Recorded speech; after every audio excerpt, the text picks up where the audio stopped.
नमस्कार, आदाब। Crime petrol सतर्क के आज के इस केस में मैं अनूप सोनी आप सबका स्वागत करता हूं। सच को चाहे जितना मर्जी दबाया जाए, पर एक ना एक दिन सच बाहर जरूर आता है। ये कहावत बहुत पुरानी है, पर हर दौर में सच एक नया इम्तिहान लेता है और इस बार भी ऐसा ही हुआ। सच बाहर आया, लेकिन ऐसे जैसे कोई ज्वालामुखी फट निकला हो। यह सच इतना विषैला था कि तबाही का मंजर खड़ा हो गया। पर क्यों? 30 दिन 30 कहानियों की श्रृंखला में आज हम इस चौंका देने वाले केस का विश्लेषण करेंगे और हमारा साथ देंगे देश के जाने माने क्राइम रिपोर्टर साहिल जोशी। नमस्कार, मैं हूं साहिल जोशी।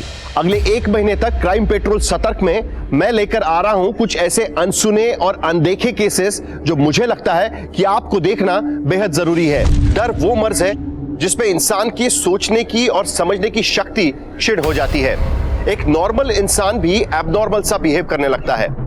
यह दास्तां एक ऐसे ही डर से जुड़ी थी। ये एक ऐसी घटना थी जो एक टाइम बॉम्ब की टिक टिक सुइयों की तरह समय के एक लंबे पड़ाव को खौफ से भरने वाली थी। ये एक विचित्र और अचरज में डाल देने वाली कहानी है जिसने मौका वारदात पर मौजूद लोगों के होश उड़ा दिए थे।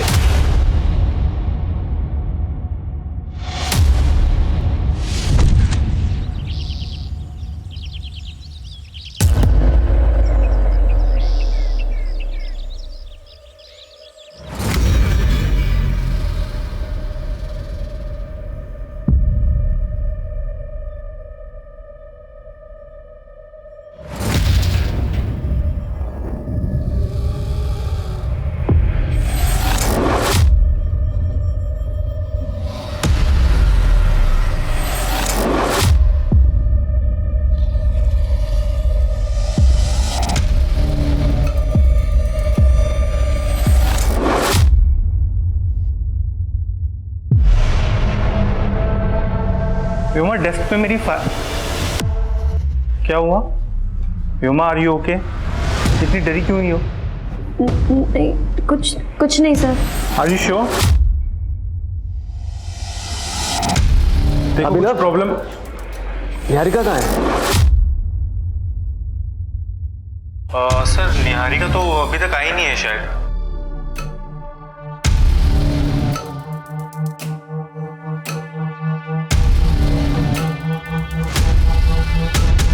रिकॉर्डिंग तो अच्छी हुई है, पर निहारिका ही नहीं दिख रही। कोई नहीं, कल देखते हैं उसको।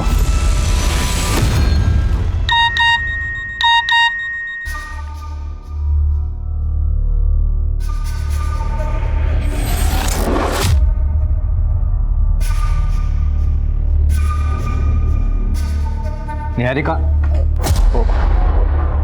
आई एम सॉरी, वो एक्चुअली तुम्हारा ब्रेकफास्ट रेडी है। मैं बस यही बताने आया था। That's so sweet. Thank you. My dear wife, गीले बालों में तुम बहुत सुंदर लगती हो। थैंक यू, पर वो अशोक ऑफिस के लिए लेट हो रहा है। ठीक है, तुम रेडी होके आ जाओ बाहर।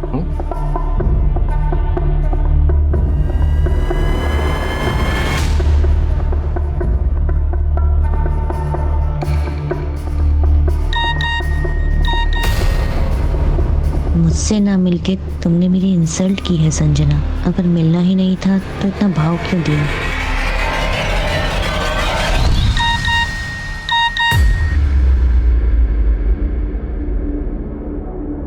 तो तुम्हारी हाँ है या ना? हम आज शाम मिल रहे हैं या नहीं? माँ, सौरभ मुझसे जवाब मांग रहा है। कौन सौरभ? माँ, मैंने आपको बताया था ना कि मैट्रिमोनियल साइट में मैंने एक लड़के को पसंद किया है, वही सौरभ। वो मुझसे मिलना चाहता है, उसके बाद मैं आपको उससे मिलवा दूंगी। मुझे नहीं मिलना किसी सौरभ से। ये इंटरनेट वाले लड़कों पे ना मुझे बिल्कुल भी भरोसा नहीं है। ये टिफिन ले और ऑफिस जा। माँ, आप बहुत ज्यादा सोच रहे हो। माँ, क्या प्रॉब्लम है? जाने दो ना मिलने के लिए। और वैसे भी दी के लिए लड़का तो आप ढूंढ नहीं पा रहे। और सौरभ पसंद है ना, तू जा मिल के आ, जा।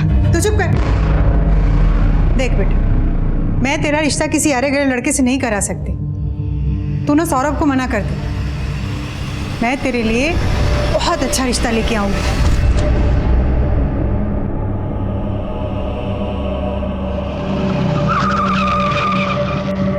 प्रेम नगर ग्राहक सेवा बैंक चलो।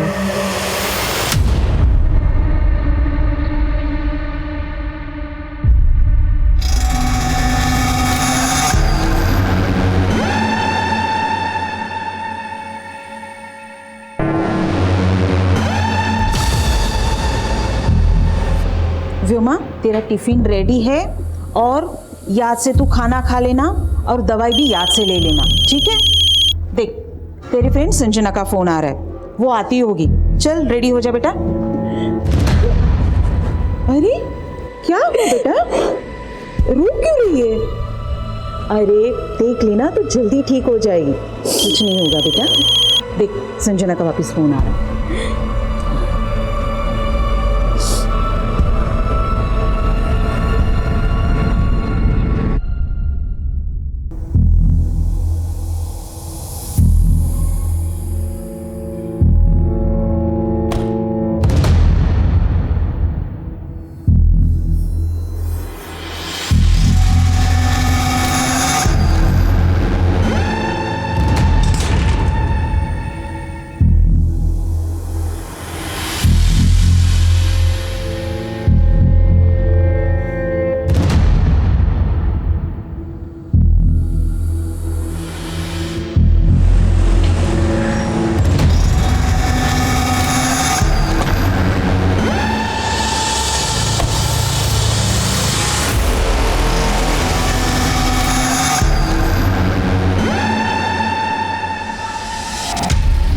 देवेंद्र, वो रामनगर में जो नया एटीएम खुला है, प्रॉब्लम आई उसमें?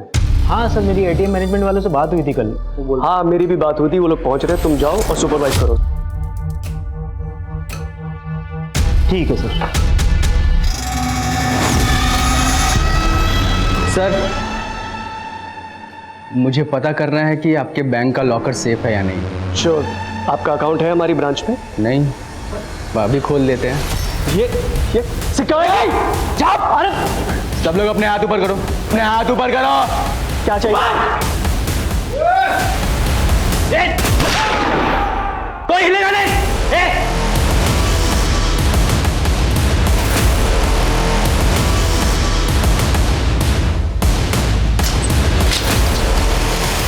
इधर सबके मोबाइल ले, ठीक है? सब लोग अपना अपना मोबाइल इसके पास दे दो, कोई चालाकी नहीं। चल ले, जल्दी जल्दी कर, दे उसका। बंद कर दिया।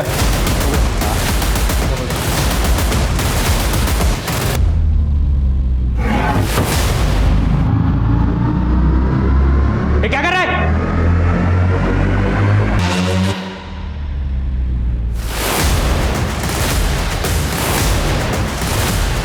जरा ये सारे फोन बाजू में रख और एक एक फोन करके। किसका फोन बजा बे? किसका फोन बजा? इधर छोड़, तू नहीं छोड़ा था ना फोन इसके पास? तू नहीं छोड़ा था, तू नहीं छोड़ा था, तू नहीं छोड़ा था।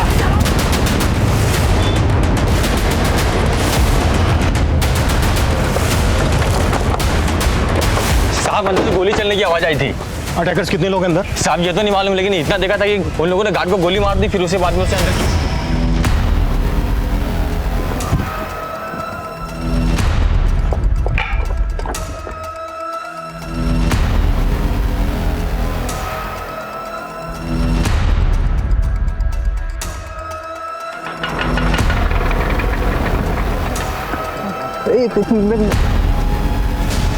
चल चल चल, हाँ बेटा, हट।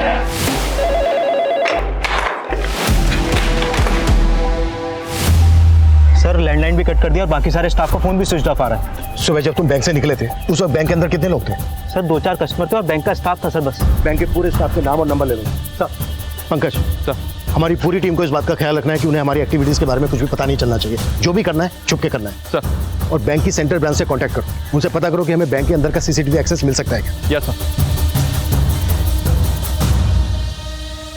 प्रियंका, बैंक के बाहर जो ये सीसीटीवी है, इससे हमें ये पता चल सकता है कि सुबह बैंक के अंदर कौन कौन लोग गए हों। इस सीसीटीवी की फुटेज अरेंज करो तुरंत। सर।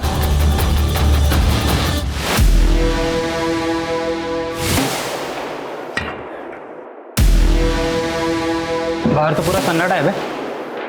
चाय की टपरी है, चाय वाला है? पक्का पुलिस आई है।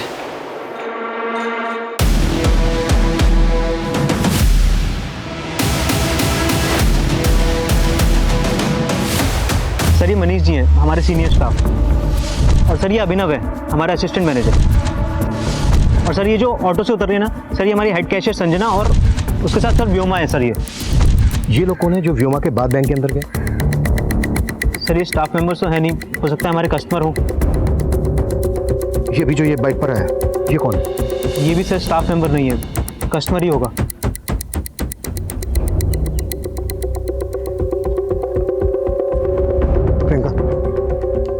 ये बाइक यही है। इस बाइक की डिटेल पता करो और बैंक के अंदर जाने वाले हर आदमी की डिटेल पता करने की कोशिश करो। सर ये हमारे सीनियर मैनेजर प्रमोद जी की कार है और उनके साथ ही निहारिका है। अच्छा ये आदमी कौन है जो बैंक मैनेजर की कार के पीछे पीछे है बाइक पर? नहीं मालूम सर। ये आदमी बैंक मैनेजर की कार के पीछे पीछे आया, इसने अपनी बाइक रोकी, फोन निकाला, किसी को फोन किया और इमीडिएटली यहाँ से निकल गया। प्रियंका सर इस बाइक की डिटेल से पता करो कि ये बाइक किसके नाम पर रजिस्टर्ड है।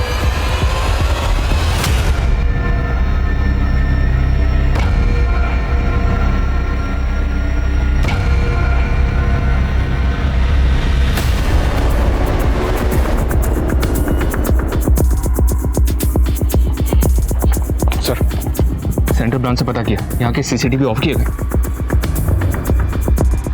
बंद होने से पहले की फुटेज मंगवाई? जी हाँ सर, वो मुझे मेल करने वाले हैं। अबे साला, पक्का पुलिस है बाहर, मैंने देखा एक को। अब क्या करें बोल? सोचते हैं कुछ। ये सोचने की ज़रूरत नहीं, ये लड़कियां बचाएंगी हमें, उनके आबरू का कफन ओढ़ के निकलेंगे। क्यों मैडम, दर्द हो रहा है? थोड़ा दर्द दो, थोड़ा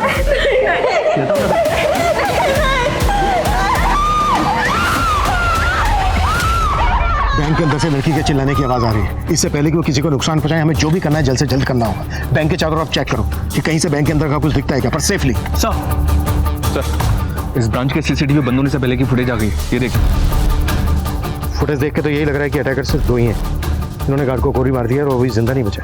जी सर, सेंट्रल ब्रांच से एक बात और पता चली सर, पिछले 2 दिन से इस ब्रांच का पैसा वहाँ पे जमा नहीं हुआ। हाँ सर, कल के कलेक्शन के बाद हमारे ब्रांच मैनेजर प्रमोद जी ने मना किया था पैसे ना भेजने के लिए। अमाउंट काफी बड़ा है, इतना पैसा यहाँ रखना सही होगा? हमने कल का पैसा भी नहीं भेजा था। अरे वो ना कुछ कस्टमर्स की रिक्वेस्ट आई थी, उन्हें हैवी विड्रॉल करना कल, इसलिए बोले। एंड डोंट वरी, किसी को नहीं पता हम यहाँ पर इतना कैश रखते हैं। It's okay, do it. Okay sir. और सर नियम तो ये है कि ब्रांच मैनेजर ही बैंक खोलेगा, लेकिन हमारे मैनेजर तो उस गेट कीपर को भी चाबी देके रखते थे डेली बैंक खोलने के लिए। क्यों हमें टॉर्चर कर रहे हो तुम? तुम्हें पैसे चाहिए ना? बैंक में 4 करोड़ रुपए रखा है, जितना चाहिए ले जाओ। अबे बार बार बोल रहा है पैसे लेके जाओ, पैसे लेके जाओ। बाहर पुलिस खड़ी है, पैसे लेके जाओ। है तेरे पास कोई प्लान है? सर बैंक मैनेजर प्रमोद ने पर्पसली 2 दिन तक ब्रांच का पैसा सेंट्रल ब्रांच में जमा नहीं किया और वो ब्रांच की चाबी को भी सिक्योरिटी गार्ड के पास रखता था। कहीं ऐसा तो नहीं इस सब में उसका इन्वॉल्वमेंट है? हो सकता है, लेकिन पंकज, रॉबर्स का पहला टारगेट होता है लूट कर भाग जाना, लेकिन यहाँ पर तो रॉबर्स ने बैंक के अंदर अपने आप को बंद कर लिया है। क्या मकसद होगा इसका? हो सकता है सर बैंक के अंदर जो लोग मौजूद हैं उनको लूट के बाद ह्यूमन शील्ड बनाकर भागने की कोशिश हो। प्रेमनगर के ग्राहक सेवा कोऑपरेटिव बैंक में गोलियां चल रही हैं। एक ऐसे ही गोली का शिकार हुआ है बैंक का security guard Sumit Verma. Bank के अंदर कई मासूम फंसे हैं जिनकी जान खतरे में है।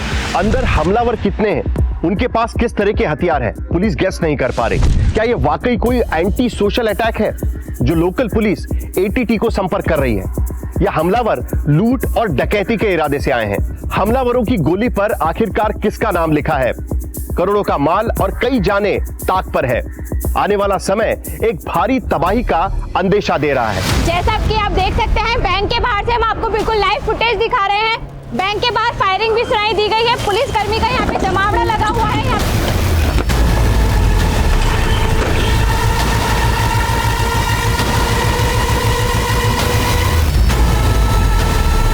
अबे पुलिस का पूरा पलटन आ गया बे, अलर्ट रहना पड़ेगा। हमारा मकसद है रॉबर्ट्स को पकड़ना, किसी भी इनोसेंट को कोई नुकसान नहीं पहुंचना चाहिए। क्लियर? जाओ अपनी अपनी पोजीशन ले लो। सर सिक्योरिटी गार्ड की एजेंसी में फोन किया, उनको बताया कि सुमित नाम का गार्ड मारा गया है। पर उनका कहना है कि सुमित नाम का कोई भी गार्ड उन्होंने इस ब्रांच में अपॉइंट नहीं किया था। व्हाट? यस सर, बल्कि उन्होंने एक दूसरे गार्ड की फोटो भेजी है मुझे, ये देखिए सर, बाबूलाल नाम है इसका। उनके मुताबिक इस ब्रांच में बाबूलाल ड्यूटी पर था। हाँ सर, बाबूलाल ही हमारे यहाँ ड्यूटी किया करता था, लेकिन एक हफ्ता पहले वो छुट्टी पे चला गया था। सर मुझे 2 दिन के लिए गांव जाना है सर, तब तक एजेंसी वाले सर इसे ड्यूटी पर भेजेंगे, फिर मैं 2 दिन के बाद आके ज्वाइन कर लूँगा सर। ठीक है, थैंक यू सर। लेकिन एजेंसी वालों ने तो हमें ऐसा कुछ नहीं बताया। सर इस बारे में तो मैं कुछ नहीं कह सकता, और सर प्रमोद जी ने ही उसे अलाउ किया था 2 दिन के लिए। तुम्हारा ये बैंक मैनेजर प्रमोद 2 दिन से पैसा अपनी ही ब्रांच में रखता है, सेंट्रल ब्रांच में नहीं भिजवाता। और अब ये पता चलता है कि वो ड्यूटी पे तैनात गार्ड की जगह किसी दूसरे को ड्यूटी पे रख लेता है। कहीं ऐसा तो नहीं है कि बैंक मैनेजर भी मिला हुआ है इन लोगों से? मैं क्या बता सकता हूँ इस बारे में। तुम्हारे मैनेजर ने तुम्हें बाहर भेजा था ना बैंक से? सर वो ATM मशीन खराब हो गई थी, मैं वो चेक करने गया था। सर आप चाहे तो चेक कर सकते हैं सर। चेक तो हम करेंगे ही। एक मिनट सर, ये बाइक किसी मुकेश माथुर की है। ये बाइक 3 दिन पहले चोरी हुई थी और उसने चोरी होने की कंप्लेन भी की है। मतलब इस बाइक से जो आया वो रॉबर था और वो चोरी की बाइक लेकर यहाँ आया? जी सर, इस आदमी की फोटो हमने सारे थानों में सर्कुलेट कर दी थी। उससे पता चला है कि ये आदमी एक नामी क्रिमिनल है, उत्कल, जो पहले भी चोरी और लूट के मामलों में अंदर जा चुका है। अच्छा, वो दूसरी बाइक जो बैंक मैनेजर की कार के पीछे आई थी वो किसके नाम पर रजिस्टर है? सर वो किसी देव कुमार के नाम पर रजिस्टर है। ये वो देव कुमार, मायानगर के एड्रेस पे।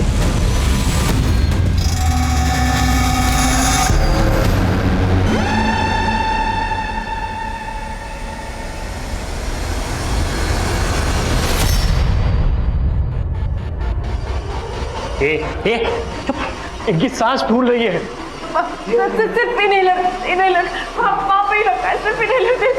करके बैठ, बड़ी डॉक्टर बनती है। क्यों बुड्ढे, क्यों नौटंकी कर रहा है? उनको इनहेलर दे दो ना। अबे चुप। कौन सा? अबे तेरी तो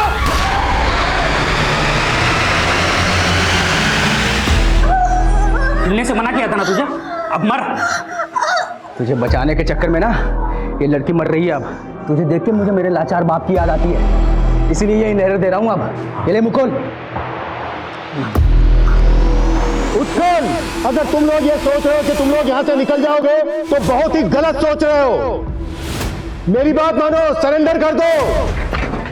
सपने मत देख इंस्पेक्टर, गन नीचे कर। अबे गन नीचे करने तो ठोक दूंगा इनको। और क्या बोला तू? सरेंडर? अबे तुम लोग हमको छू भी नहीं पाओगे, तुम्हारी नाक के नीचे से निकल जाएंगे और तुम देखते रह जाओगे।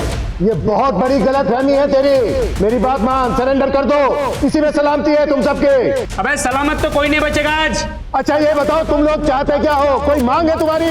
अमृता सिंह, 1 घंटे के अंदर अमृता सिंह को यहाँ देखना चाहता हूँ। ये अमृता सिंह कौन है? पता लगाओ, पुलिस हो तुम। चलो तुम्हारी तलाश थोड़ी आसान कर देते हैं। अमृता सिंह हरिनगर में रहती है। अगर 1 घंटे के अंदर वो यहां नहीं पहुंची तो बाहर गोली की आवाज आएगी और अंदर एक और जान चली जाएगी। अभी पता चला है कि रॉबर्ट्स ने पुलिस से किसी हरिनगर निवासी अमृता सिंह को बुलाने के लिए कहा है। पुलिस भी हैरान है कि रॉबर्ट्स के आखिर मंसूबे क्या हैं। क्या ये कोई बैंक रॉबरी है या फिर अंदर लोगों को हॉस्टेज बना के रखा हुआ है? कौन है ये अमृता सिंह और उसका इस केस से क्या लेना देना है? इन सभी सवालों के जवाब खुद पुलिस वालों के पास भी नहीं है। आप हमारे साथ बने रहिए जब तक हम सच का पर्दाफाश ना कर दें। अरे मैम, आप अंदर नहीं जा सकते प्लीज। मेरी बेटी अंदर है, मुझे उससे मिलना है। मैम हाँ, हम देख रहे हैं, आप प्लीज।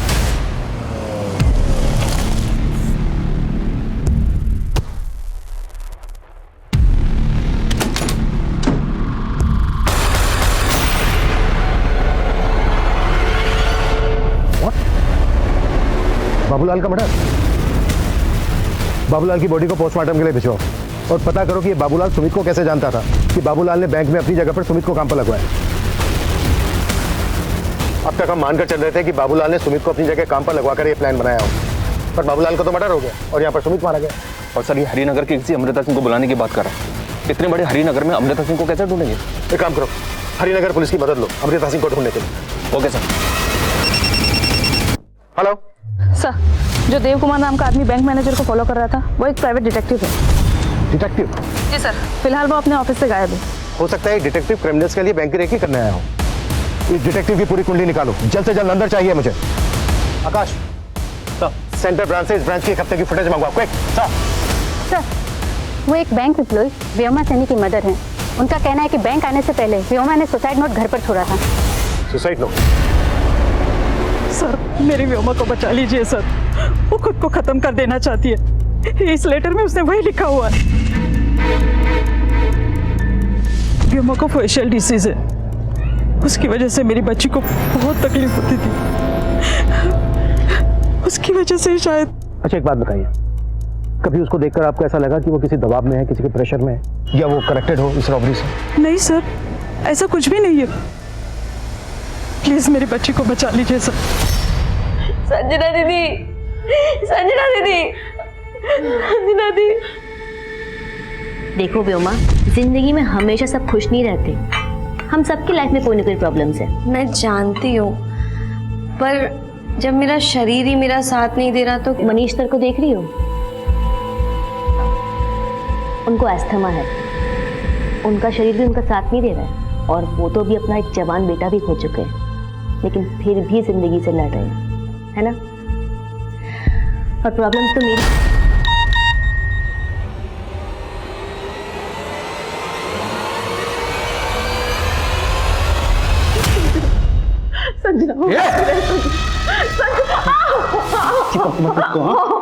उसका दर्द है ना, वो सहेगी। तुम्हें जो चाहिए तुम ले लो ना, हमें बख्श दो। तुझे बख्श दूं? तुझे बख्श दूं? तुझे तो सबसे पहले नोचूंगा मैं। सारी तेरिया चरित्र अपने पति के होते हुए मैनेजर के साथ सोच लिए तू।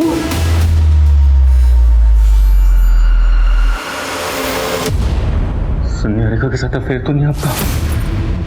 देखिए आपकी कलम करें, हम सबको मरवा देगी। मेरी मान ली, कुछ ना कुछ करते हैं। ये दोनों अकेले हम भाग चलते हैं सर यहाँ से। सर प्लीज सर, मेरी बात मानिए सर। हमारे हाथ बंधे हुए, क्या कर सकते हैं हम? तो कुछ नहीं आराम से बैठा रहे, छोड़ देगा मैं वो। सर कहीं आपने तो प्लान नहीं किया ना ये सब? आपने वो 4 करोड़ रुपए देने की बात क्यों बोली? तू मुझ पे शक कर रहा है? चुप नहीं तो यहीं पे ठोक दूंगा, समझा?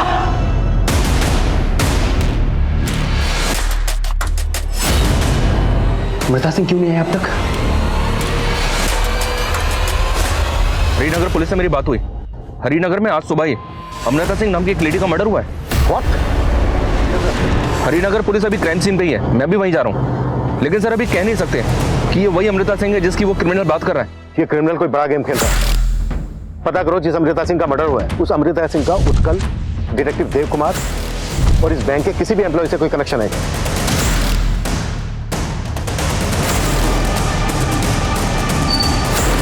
Sir sir sir sir sir sir, Sanjana मेरी बहन ये बैंक में काम करती है। प्लीज ठीक है, एक बार साहब से मिलवा दो प्लीज प्लीज सर। सुबह जब अमृता का मर्डर हुआ उस वक्त घर पे कोई और नहीं था। अमृता का हस्बैंड दिल्ली में है। हमें इस घटना की जानकारी इनके यहाँ काम करने वाली मेड ने दी। बहुत ही ब्रूटल मर्डर है। हैरानी की बात यह है कि खूनी अमृता को मार के उसकी एक उंगली भी काट के ले गया। तो किलर का विक्टिम की उंगली काटने के पीछे मकसद क्या हो सकता है, कुछ पता चला? हमें मेड से पता चला कि अमृता उस उंगली में एक डायमंड रिंग पहना करती थी जो कि अब गायब है। और स्ट्रेंज बात है, इसके अलावा घर में किसी भी तरह की लूटपाट के कोई संकेत नहीं है। अगर ये सिर्फ लूट होती तो किलर विक्टिम की उंगली से सिर्फ डायमंड रिंग को ही गायब क्यों करता, वो भी उंगली काट कर? नहीं सैनी, ये माजरा कुछ और ही है। ये वो अटैकर हो सकता है जो अमृता के घर आते वक्त सीसीटीवी कैमरे में कैप्चर हुआ, लेकिन इसका चेहरा साफ नजर नहीं आ रहा। हम इस घर के आसपास की दूसरी फुटेज भी निकलवा रहे हैं। लेकिन हमारे लिए स्ट्रेंज बात यह है कि प्रेमनगर की ग्राहक सेवा केंद्र में मौजूद क्रिमिनल्स हरिनगर की रहने वाली अमृता सिंह को क्यों बुला रहे हैं?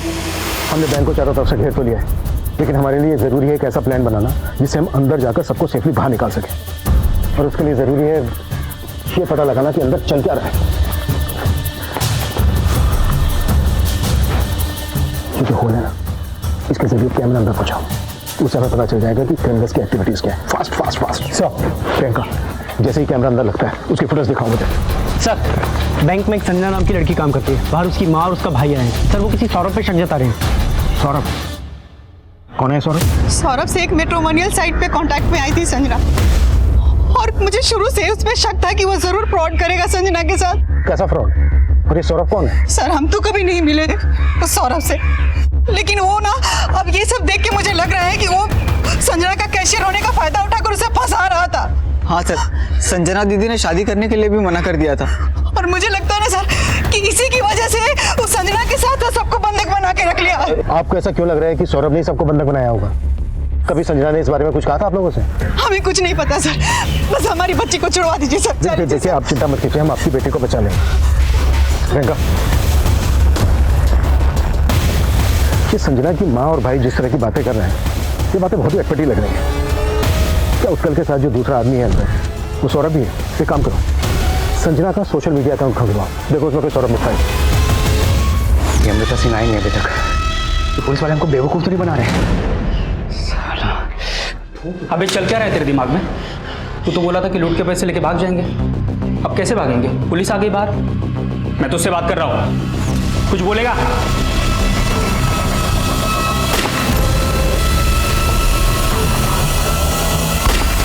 स्मार्ट बनने की कोशिश मत कर इंस्पेक्टर, वरना सब मरेंगे।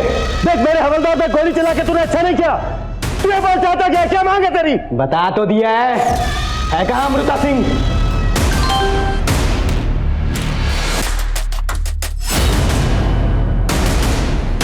देख मैं अपने हवलदार को यहाँ से शिफ्ट कर रहा हूँ, उसको ले जाने देना, किसी पे गोली मत चलाना। अगर तूने गोली चलाई तो ठीक नहीं होगा तेरे लिए।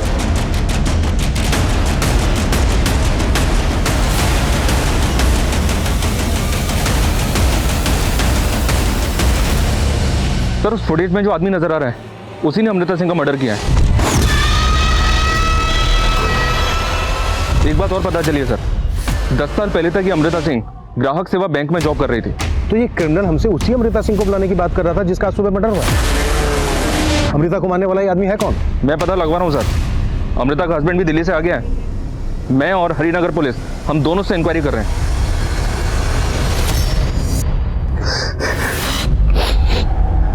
योगेश जी, माफ कीजिए, मैं जानता हूं कि सही वक्त नहीं है क्वेश्चन पूछने, but it's very urgent. Sunny,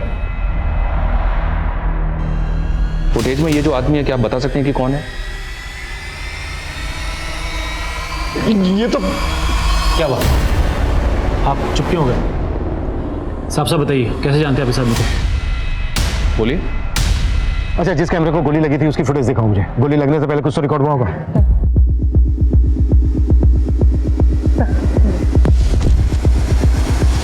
इस आदमी का बॉडी। हाँ पंकज। सर उस आदमी का नाम पता चल गया है, उसका नाम रजनीश है। हैरानी की बात तो यह है सर कि इस रजनीश ने 6 महीने पहले अमृता को 10 लाख रुपए में अपनी किडनी बेची थी और अब उसी ने उसका मर्डर कर दिया। उत्कल, हम अच्छी तरह से जानते हैं कि रजनीश इस वक्त तुम्हारे साथ अंदर मौजूद है और हमें इस बात का भी अंदाजा है कि डिटेक्टिव देव कुमार भी तुम्हारे साथ मिला हुआ है। अब तुम ये बोलो कि तुम चाहते क्या हो? बहुत तेज दिमाग चल रहा है तेरा इंस्पेक्टर। ना पीछे पीछे, पहले अमृता की बात कर ले।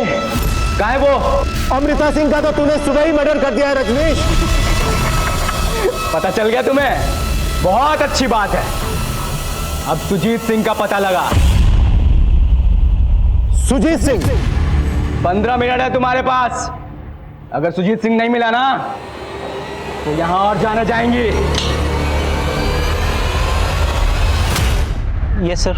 अमृता सिंह इस बैंक में 10 साल पहले काम करती थी और अब ये क्रिमिनल्स किसी सुजीत सिंह की बात कर रहे हैं। हो सकता है सुजीत सिंह भी इस बैंक से कनेक्टेड हो। तुम जानते हो किसी सुजीत सिंह को? सुजीत सिंह? सर एक सुजीत सिंह हमारे बैंक के सीनियर पोस्ट पे काम करते हैं और उनके अंडर में इस एरिया की 16 ब्रांचेस आती हैं सर। इस सुजीत सिंह का एड्रेस और नंबर दो मुझे जल्दी। सर ये सुजीत सिंह का एड्रेस और फ़ोन नंबर तो मेरे पास नहीं है, लेकिन ये सारी इन्फॉर्मेशन आपको बैंक की सेंट्रल ब्रांच से मिल जाएगी सर। सेंट्रल ब्रांच में फ़ोन करो। डिटेक्टिव देव कुमार पकड़ा गया। अरे मैंने कुछ नहीं किया। अरे साहब, मेरा इस रॉबरी से कोई लेना देना नहीं है। सब वो प्रमोद है ना, बैंक मैनेजर, उनकी बीवी ने मुझे ये सब करने के लिए कहा था।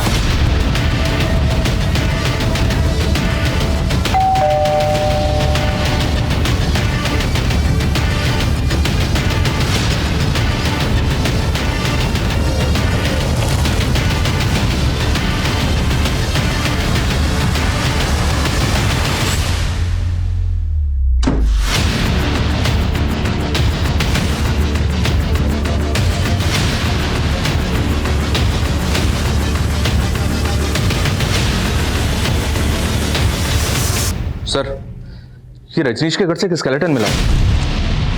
What? आस पड़ोस से भी पता नहीं चल रहा है कि स्केलेटन किसका होगा। स्केलेटन को बिल्कुल लड़की की तरह सजाया हुआ है। एक बात बोलूं सर, स्केलेटन की उंगली में वही डायमंड रिंग पहनाई हुई है जो अमृता की उंगली से काट के निकाली गई थी। पक्का रजनीश ने कहीं और भी मर्डर किए होंगे। अब शायद हमें यह भी सुनने को मिले कि अगला मर्डर इसने सुजीत सिंह का किया है। एक काम करो, इसका बैकग्राउंड अच्छे से खंगालो और ये भी पता करो कि इसके घर में स्केलेटन किसका है। Okay okay sir. Sir Devendra ने हमें जी सुजीत सिंह के बारे में बताया था, मेरी उनसे बात हुई है, वो जिंदा है सर। लेकिन अभी तक हमें ये श्योर नहीं है कि वो किस सुजीत सिंह को यहाँ बुला रहा है। आई होप किसी दूसरे सुजीत सिंह का मर्डर ना हो। फिलहाल इस सुजीत सिंह को यहाँ बुला लो। मैडम, वो डिटेक्टिव मैंने अपने पति की जासूसी करने के लिए हायर किया था। उसका इस रॉबरी से कोई लेना देना नहीं है। क्या जासूसी कर रही थी आप अपने पति की? क्योंकि मुझे शक है कि प्रमोद का उनकी कुलीग निहारिका के साथ अफेयर चल रहा है। हमें भी ये शक है कि आपके पति उन बैंक रॉबर्स के साथ इन्वॉल्व हो सकते हैं। कहीं ऐसा तो नहीं कि आप उसके साथ मिलकर कोई गेम खेल रही हो? प्रमोद का मुझे नहीं मालूम, लेकिन मैं कोई गेम नहीं खेल रही हूँ। और आप ये सारी बातें निहारिका के पति से क्यों नहीं पूछती हैं? उसे भी मालूम होगा कि निहारिका प्रमोद के साथ क्या गेम खेल रही है।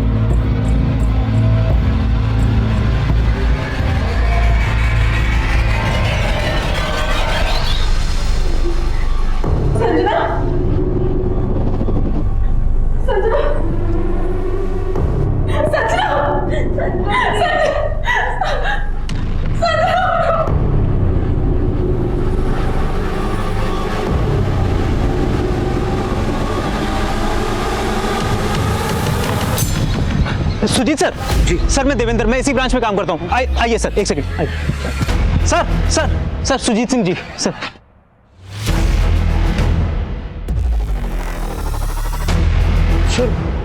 मैं इनमें से किसी को भी नहीं जानता। आप अपनी एक्स एम्प्लॉय अमृता सिंह को तो जानते होंगे। इस रजनीश ने उसका मर्डर कर दिया है और अब उसने आपको बुलाया। आप कुछ बता सकते हैं क्या चाहता है ये? मेरी तो कुछ समझ में ही नहीं आ रहा है। मुझे बहुत जोर से पेशाब आएगी।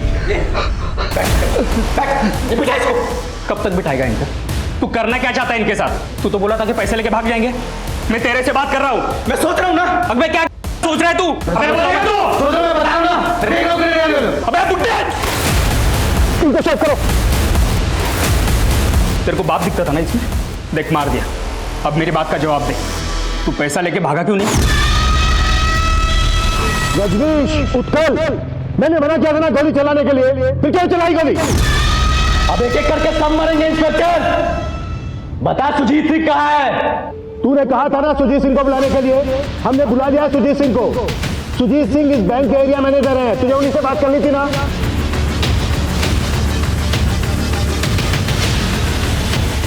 एकदम सही आदमी को लेके आया इंस्पेक्टर। अब बोल, चाहता क्या है तू? मैं क्या चाहता हूं अभी बताता हूं।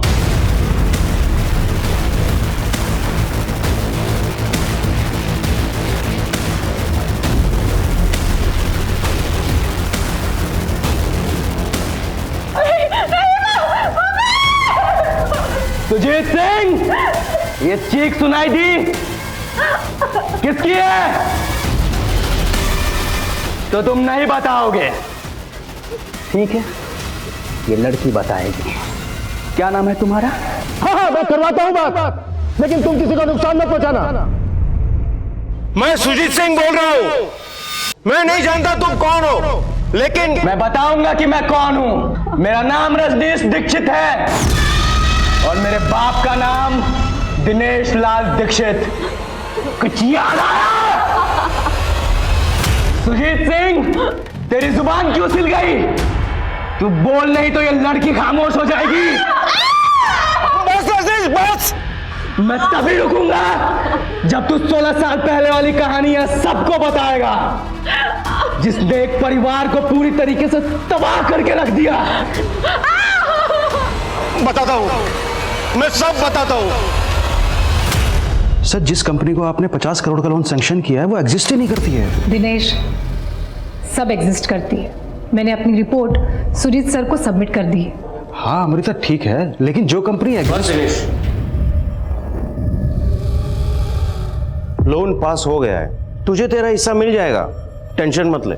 मतलब आप दोनों बैंक को अंधेरे में रखकर ये लोन पास कर रहे हैं? मैं सेंट्रल ब्रांच के जीएम से आप दोनों की शिकायत करूंगा। आप दोनों सस्पेंड हो जाएंगे, जेल में जाएंगे और जेल में जाके जब चक्की पीसेंगे ना तो समझ में आएगा कि फ्रॉड का मतलब होता क्या है। और हम क्या करेंगे पता है?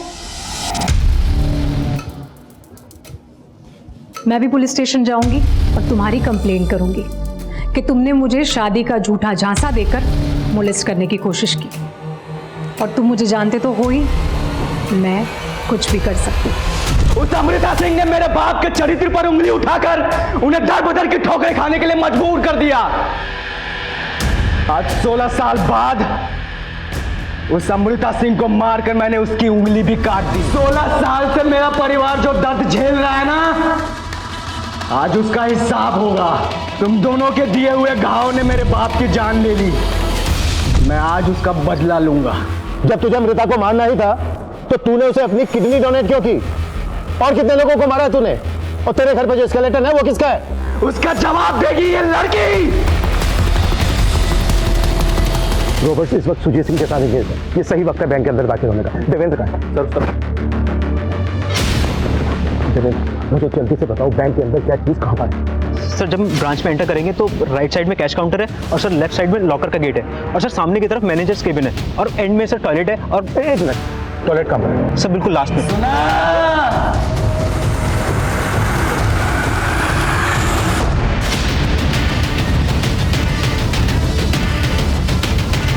सुजीत सिंह, बता कौन है असली निहारिका?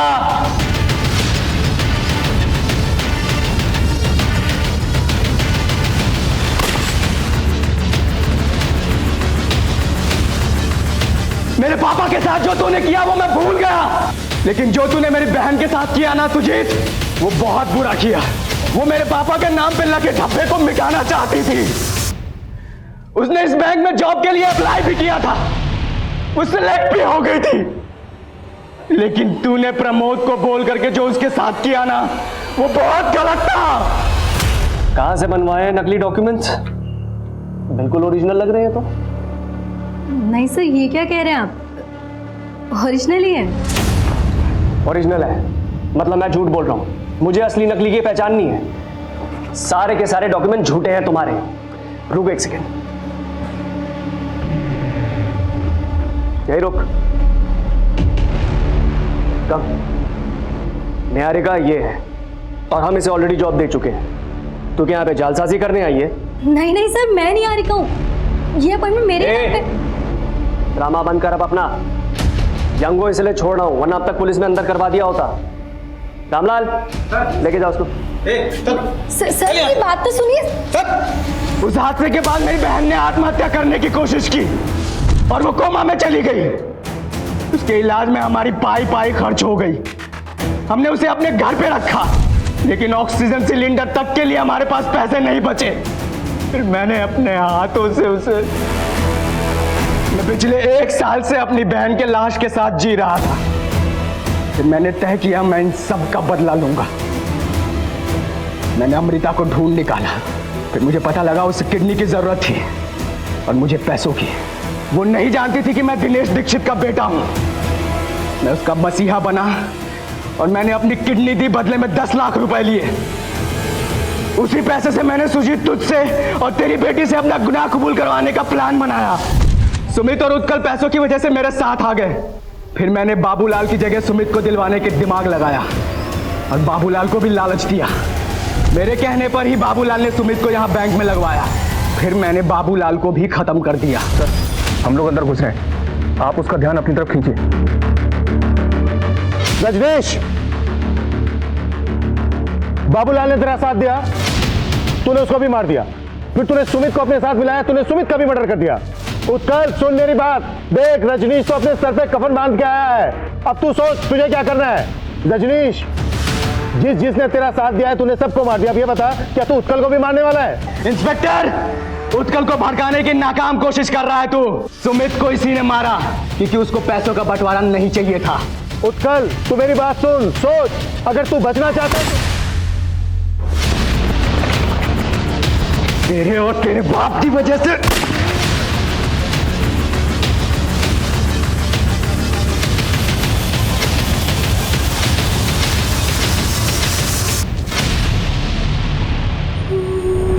जब भी कोई जुर्म छिपाया जाता है तब वो कभी ना कभी इसी लावे की तरह फटता है। ये भी एक ऐसी सनक का अंजाम था जिसने पुलिस के पसीने छुड़वा दिए। लेकिन सोचने वाली बात यह है कि आखिरकार रजनीश दीक्षित को ये सब करके क्या मिला।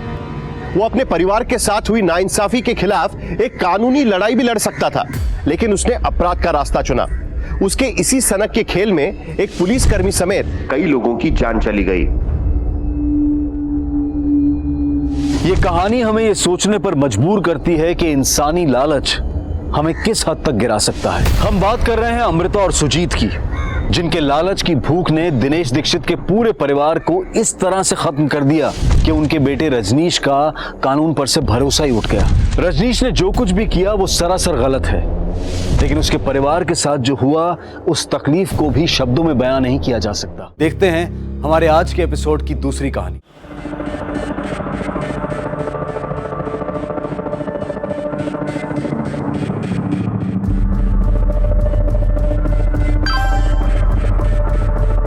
बाहर आ जाओ।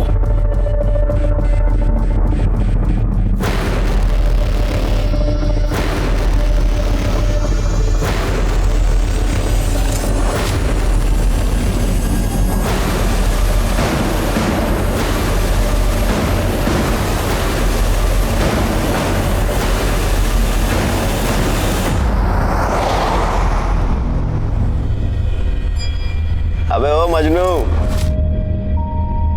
अब तो हाथ छोड़ दे भाभी जी का, सब कुछ छोड़ के आ गई तेरे लिए। सारा इंतजाम हो गया? इंतजाम? अरे सब इंतजाम हो गया। हम कहाँ जा रहे हैं? अरे बता तो रहा हूँ भाभी जी, मतलब होने वाली भाभी जी, नौकरी की सारी बात हो गई है, घर का भी सारा बात हो गया है, बस तुम दोनों की शादी होना बाकी है। जल्दी कर लो। हाँ तो वो भी करवा लेते हैं ना। ओ मंगलम भगवान विष्णु मंगलम गरुड़ध्वजा।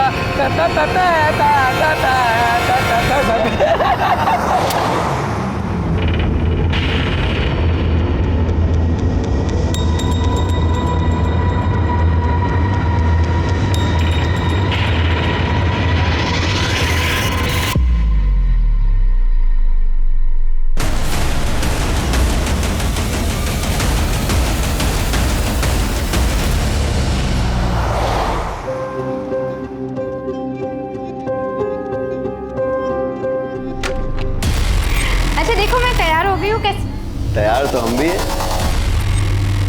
3-3 दूल्हे। अब शादी छोड़ो, चलो सुहाग रात मनाते हैं। दीपक बचा! दीपक! दीपक! दीपक बचाओ! दीपक बचाओ नहीं, दीपक फंसाओ। वही तो बेच के गया तुमको हमें। अब पैसा वसूल करने दो, शोर मत मचाओ, समझी तुम? अबे पकड़ उसको, पकड़।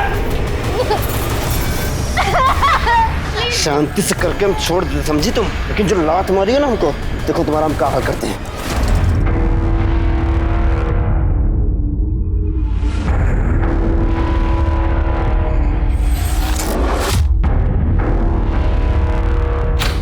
हाँ हाँ सब याद है। आ रहे हो ना? अरे हाँ बाबा, आ रहा हूँ मैं। हाँ बस निकल ही रहा हूँ।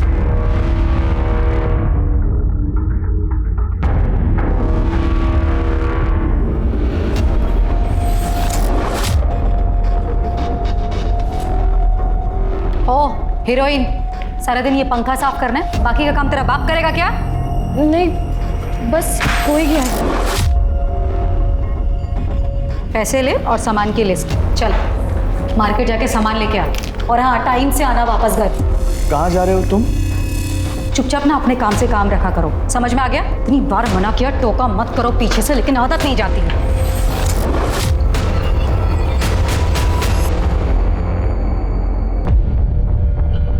सर मेरा नाम दीपा कुलकर्णी है, मैं एक सोशल वर्कर हूँ। मुझे ये लड़की कल रात को अकेले रोड पर मिली। सर ये बहुत घबराई हुई थी, मदद मांग रही थी, और जब इसने मुझे अपने बारे में बताया तो मुझे लगा कि इसे पुलिस स्टेशन ही ले जाना चाहिए, और इसीलिए आज सुबह होते ही मैं इसे यहाँ ले आई हूँ। अच्छा किया आपने। नाम क्या बेटा तुम्हारा? सब हमारा नाम मोहिनी संथाल है। कहाँ की रहने वाली हो? झारखंड, तरवा गांव से है। क्या हुआ तुम्हारे साथ? सब हमारे माँ बाप नहीं है, चाचा के घर रहते हैं। एक दिन चाचा बोले मंडी जाना है, धोखे से किसी आदमी को बेचती है। बस आप ही के पास आ रहा हूँ। ये मैडम जी कौन है? वो तो नहीं मालूम साहब। फिर एक जगह गाड़ी रोके और वो तीनों पेशाब करने के लिए उतर गए और हमको मालूम नहीं था साहब कहाँ जा रहे हैं। बस भागते रहे और शहर पहुंच गए, पर हमको बहुत डर था कि वो हमें पकड़ ना ले। रोड पे हम रोते रहे। फिर ये दीदी आई। तुम बिल्कुल फिक्र मत करो, तुम एकदम सेफ हो। शिरके, मोहिनी को एनजीओ भेजने की तैयारी करो। तृप्ति, इसके चाचा के डिटेल्स, गांव के डिटेल्स सब ले लेना। ये दीदी के साथ जाओ।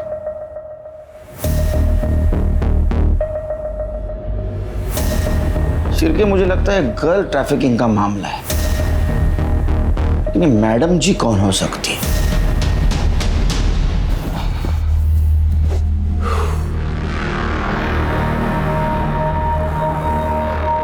यार वो लड़की आने वाली थी ना, क्या हुआ उसका? नहीं आई। कुछ प्रॉब्लम है तो किसी और को ढूंढना पड़ेगा। क्यों? क्या हुआ उसका? इतने परेशान क्यों हो रहे हैं? टेंशन मत लो, मैंने तुम्हारे लिए उससे भी अच्छी लड़की ढूंढूंगी। अरे यार, तुम समझ नहीं रही हो। मेरे माँ बाप मेरे पीछे पड़े हुए शादी के लिए, बांध देंगे मुझे किसी के भी साथ, फिर रोती रहना अकेली बैठकर। तुम टेंशन क्यों ले रहे हो? मुझे तुमसे ज्यादा उस बात की फिक्र है, और वो लोग ढूंढे उससे पहले मैं ढूंढूंगी तुम्हारे लिए। जानते हो ना कितना प्यार करती हूँ, ऐसे खो दूंगी।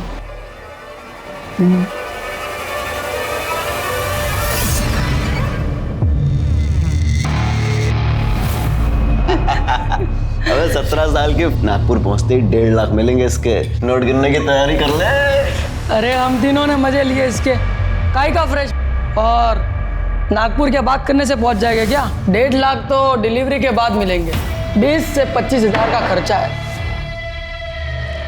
प्लीज मुझे जाने दो, प्लीज मुझे छोड़ दो, प्लीज ऐसा मत करो। अबे मजे तो बोनस है, बोनस। अब देखना, 1.5 लाख भी यही दिलाएगी और 25,000 का इंतजाम भी यही करेगी। रास्ते में जो जितना देगा बेच देंगे साली को। नहीं, जाने से पहले एक बार और हो जाए। साहब 2 दिन हो गए, हमारी बेटी नमिता की कोई खबर नहीं। कहाँ है, किस हाल में है, हमें कुछ पता नहीं। झूठ क्यों बोल रही हो? सच क्यों नहीं बताती सर को कि लड़की भाग गई है तुम्हारी? हमारी लड़की उस लफंगे दीपक के साथ भागी है। तुम्हें पूरा यकीन है ये उसी लड़के के साथ भागी? हाँ सर, पूरा यकीन है, उस लड़के के साथ ही भागी है। लड़का 2 दिन से गायब है, अपने घर पे नहीं है। और हमें नहीं पता था सर कि ट्यूशन पढ़ने जा रही है, हमें लगता था, लेकिन उसका तो चक्कर चल रहा था। ये गोल खिला रही है ये पढ़ाई लिखाई के नाम पर। इसकी पढ़ाई लिखाई बंद। अब ये कॉलेज नहीं जाएगी, नहीं जाएगी ये कॉलेज। कोई भी लड़का ढूंढो इसके लिए और शादी करो। इस घर में ज्यादा नहीं देखनी है मुझे ये लड़की। अरे सुनिए तो सही। 17 साल में शादी, पता है ना गैर कानूनी है। हाँ सर, पता है कि गैर कानूनी है, पर गरीब आदमी करे तो करे क्या सर? सब लोग थू कर रहे थे। अब इज्जत जाए, इससे अच्छा तो आदमी जेल चला जाए। बहुत समझाया पर समझ नहीं रही थी वो। उस लड़के ने हद कर दी सर। एक दिन तो हमारे घर ही आ गया था। आशिकी का भूत का ले क्यों आया था? क्यों आया था? अंकल, मैं नमिता से प्यार करता हूँ अंकल, उससे शादी करना चाहता हूँ अंकल। छोड़ दे पापा। तेरी बारात में अर्थी निकालूंगा यहाँ से। पापा, अगर उसे कुछ हो गया ना, मैं अपनी जान दे दूंगी, आप देख लेना। साहब प्यार से बात करना तो इन्होंने कभी सीखा ही नहीं। इतनी सख्ती दिखाई, इतनी सख्ती दिखाई कि बेटी घर से ही भाग गई। मैं उसे प्यार से समझाऊंगी, बस एक बार ढूंढ दीजिए, एक बार ढूंढ दीजिए मेरी बेटी को। देखिए आप घबराइए नहीं, आप दीपक और नमिता की डिटेल्स नोट करवा दीजिए, हम उन्हें जल्द से जल्द ढूंढेंगे। समझे?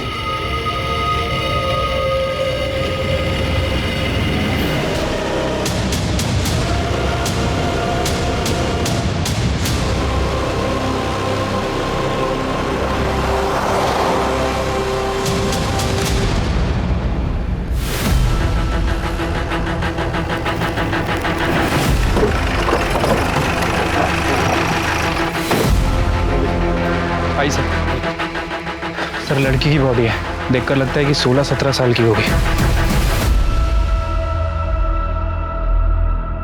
सर, जिस तरह से बॉडी की हालत है देखकर लग रहा है कि मर्डर हुए 2-3 दिन हो चुके हैं। पीछे मटन शॉप है, यहाँ का कचरा यहाँ पे फेंका जाता है। सर, हो सकता है कि जिसने मर्डर किया उसने जानबूझ के बॉडी को यहाँ पे डंप किया। ताकि बॉडी से बदबू ना आए और किसी को मिल ना सके। आज सुबह कचरा फेंकने आया था, उसी ने बॉडी को देखा और हमें फ़ोन किया। सर लड़की के प्राइवेट पार्ट पर ड्राई ब्लड मिला है। सेक्सुअल असॉल्ट या रेप जैसा मामला हो सकता है, पर बॉडी बुरी तरह से सड़ चुकी है, इसलिए ऐसा कुछ कहा नहीं जा सकता। पर सर बाकी बॉडी में चाकू से वार किया गया हो या फिर घाव, ऐसा कोई निशान दिख नहीं रहा है। सर एक मिनट। सर ये देखिए, लड़की का चेहरा थोड़ा विजिबल है और कुछ दिन पहले शास्त्री नगर पुलिस स्टेशन में इसी डिस्क्रिप्शन की एक लड़की की मिसिंग कंप्लेंट आई थी। ये फोटो, माला कोंडे नाम है इसका। कंप्लेंट किसने की थी? सर इसके हस्बैंड ने, श्याम कोंडे ने। उसको आइडेंटिफिकेशन के लिए बोला और कुछ आसपास चेक किया, एविडेंस कुछ मिला? आसपास कोई एविडेंस वगैरह नहीं मिला।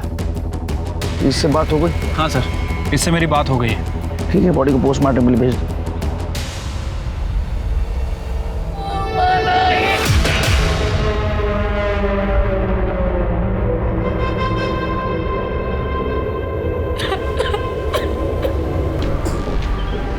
माला मटन शॉप गई थी? नहीं सर, हमारे घर नॉनवेज नहीं बनता। वो सब्जी लेने गई थी और शाम तक नहीं लौटी, और ना ही फ़ोन साथ ले गई थी कि फ़ोन लगा करके देखी कि वो कहाँ पे है। फिर अगले दिन जब वो नहीं लौटी तो मैंने मिसिंग की कंप्लेंट लिखवाई थी। आप लोगों को किसी पे शक, किसी से कोई झगड़ा, दुश्मनी जो ऐसा कर सकता है? सर हम लोग मिडिल क्लास लोग हैं, हमारी किसी से क्या दुश्मनी होगी। ठीक है जाओ।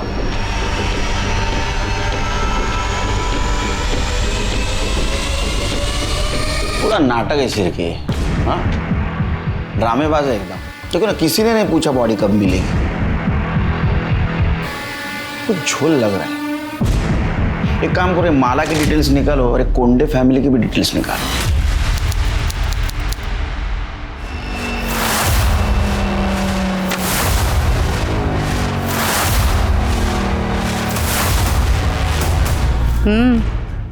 फोटो देखी? मैं आज ही आई बाबा को उसकी फोटो भेजता हूँ। देखना शादी के लिए फौरन हाँ कर देंगे। अरे लड़की सिर्फ 17 साल की है, नाबालिग है वो। पहले उसके एज प्रूफ के ना झूठे पेपर्स तैयार करने दे। शांति रख। ठीक है सर, कोंडे फैमिली के पड़ोसियों से बात की है। सर हैरानी की बात यह कि पड़ोसियों तक को नहीं पता था कि माला उस घर में नौकर थी या फिर श्याम की बीवी। सर ये कोंडे फैमिली माला के साथ बहुत बुरा व्यवहार करते थे, उसे नौकरानी की तरह ट्रीट करते थे। फिर अचानक से एक दिन उन्होंने कहा कि श्याम और माला की शादी हो गई। किसी को नहीं पता चला कि उनकी शादी कब हुई। मुझे तो पहले से झोल लग रहा था शिर की। ये कोंडे फैमिली की डिटेल्स निकाली? हाँ सर, ये श्याम को जुए की लत थी, काम वाम कुछ करता नहीं था। रमाकांत के पास भी कोई काम नहीं है और ये वैशाली घर चलाने के लिए नर्स और हाउस होल्ड हेल्प का काम करती है। दूसरों के घर में नौकर प्रोवाइड करवाया करती थी। चिरके मुझे वैशाली के काम में भी झोल लग रहा है। पता करो, ये नर्स और नौकर प्रोवाइड करने के नाम पे कुछ काले धंधे तो नहीं करती थी? सर हमने पता किया, माला का बर्थ सर्टिफिकेट निकली है। तुम एक काम करो, उड़ई ऑफिस से माला के फिंगरप्रिंट और फोटो के बेसिस पे उसके आधार कार्ड के डिटेल्स निकलवाओ। हो सकता है असली डिटेल्स मिले। सर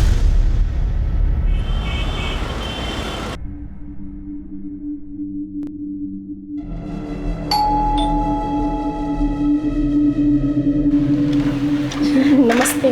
नमस्ते आंटी। आंटी नमिता दीदी कहाँ है? बेटा वो घर पर नहीं है, अपने मामा के घर गई है। कुछ काम था क्या? हाँ आंटी, मैं क्लास में फर्स्ट रैंक लाई हूँ ना, तो मुझे उनको थैंक यू बोलना था। पर मम्मी वो तो घर पर ही नहीं है। कोई बात नहीं बेटा, तो आंटी को दे दे, आंटी नमिता दीदी को दे देगी। देखिएगा नमिता बहुत अच्छी टीचर बनेगी, उसकी तो ज़िंदगी सफल हो गई। चलिए अब हम निकलते हैं।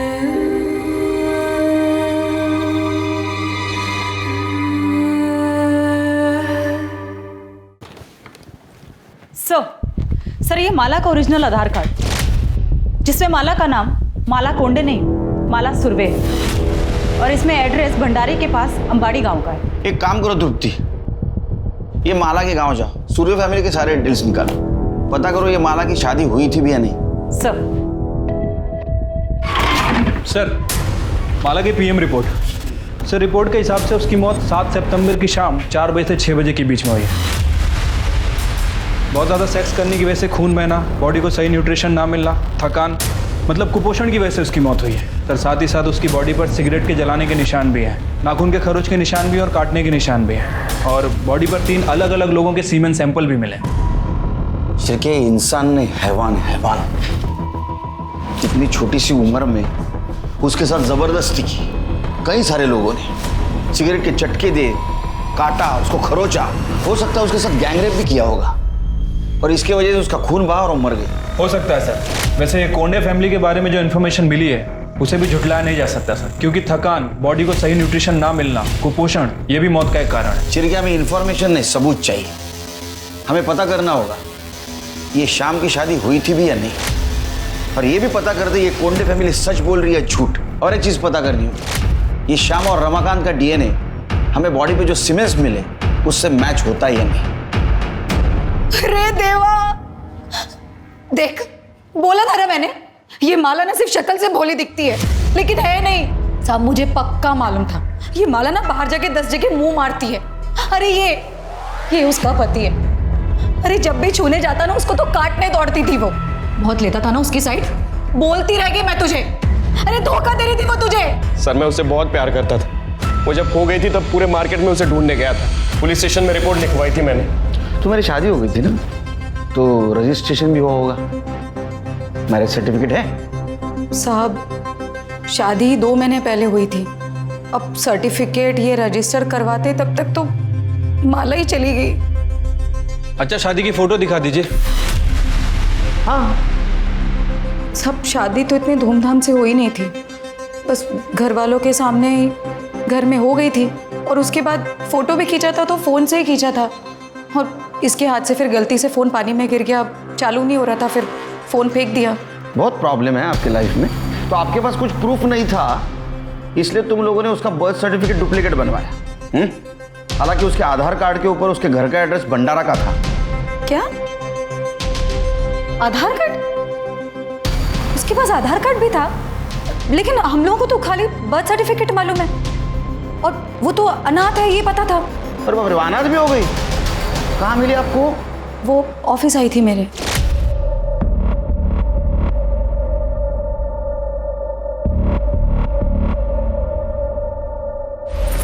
क्या है? इधर आओ। दीदी मेरा नाम है माला, मैं अनाथ हूँ, मेरा कोई नहीं है। कोई काम मिल जाता तो। पढ़ी लिखी हो? ज़्यादा पढ़ी लिखी तो नहीं हूँ, पर झाड़ू पोछा कर सकती हूँ। ठीक है, आईडी में कुछ आधार कार्ड वगैरह कुछ है? फिर मैं देखती हूँ। आधार कार्ड तो नहीं है, पर हाँ जन्म प्रमाण पत्र है। ठीक है, मैं देख लेती हूँ, कुछ होता है तो मैं बताती हूँ।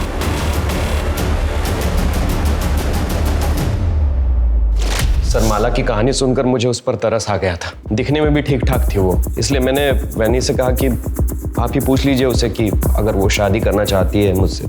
साहब उसने भी मना नहीं किया, हाँ बोल दिया, तो मैंने शादी करवा दी। सच बोल रही है? हाँ ये सच बोल रहे हैं? हाँ ऐसे ही हुआ था। चिरके, ये शाम की डीएनए टेस्ट करवा, और रमाकांत का भी। मेरा क्यों? मैंने क्या किया? इसने कुछ किया? नहीं, मतलब मेरा मतलब है माला तो मेरी बेटी जैसी थी, बहू थी। डर क्यों रहे हो? हाँ चिरके, इन दोनों का डीएनए टेस्ट करवा। चिरके, ये कोंडे फैमिली का झोल है। वो रमाकांत देखा कितना डरा हुआ था। मुझे लगता है माला से जबरदस्ती प्रोस्टिट्यूशन करवाते थे। हो सकता है सर, लेकिन अगर 1% भी चांस हुआ कि माला एक काम जानबूझ के करती थी पैसे कमाने के लिए, तो सर? नहीं शिरकी, अगर वो जानबूझ के करती थी, इतने पैसे कमाती थी, तो पैसों का क्या करती थी? क्योंकि उसके मौत का एक कारण कुपोषण भी है, उसको ठीक तरह से खाना भी नहीं मिलता था। ये वैशाली के एजेंसी का कुछ पता चला है? ऐसी एजेंसी? हाँ सर, उसकी एजेंसी लीगल है, रजिस्टर्ड भी है। अपने खबरों को अलर्ट कर दो। ये कोंडे फैमिली के सारे डिटेल्स चाहिए मुझे, पास्ट फ्यूचर प्रेजेंट सब। ठीक है सर।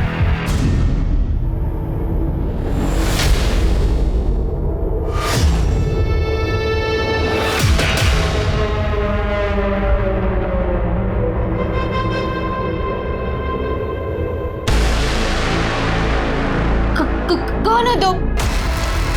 प्लीज मुझे हाथ में लगा, प्लीज।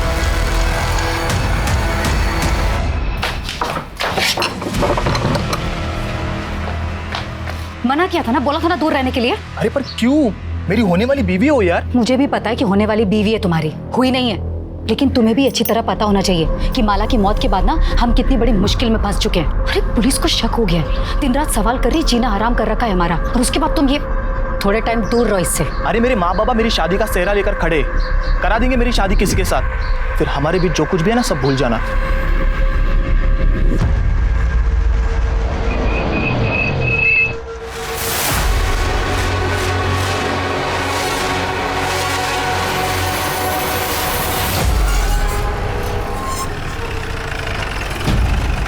अच्छा सुनो, मैं राम बाबू के यहाँ पे आता हूँ, हैं? ठीक है?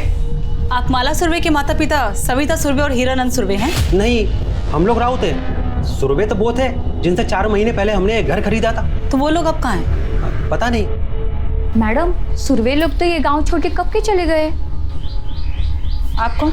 मैडम, मैं सुशीला, उनकी पड़ोसन। वो लोग बहुत कमीने थे, अपने बेटे मकरंद की शादी में खर्चा करने के लिए बेचारी माला को बेच दिया, और जब बिरादर में थूथू होने लगी तो ये घर बेचा और भाग गए। इसे पहचानती हो? हाँ, यही तो है माला, इसे कैसे नहीं पहचानूंगी, बचपन से देखा है मैंने इसको। तो सुरवे फैमिली कहाँ पे है, उनके बारे में कुछ जानती हो? माँ बाप का तो पता नहीं, पर सुना है मकरंद विट्ठल नगर में अपने ससुराल में घर जवाई बन के बैठा है।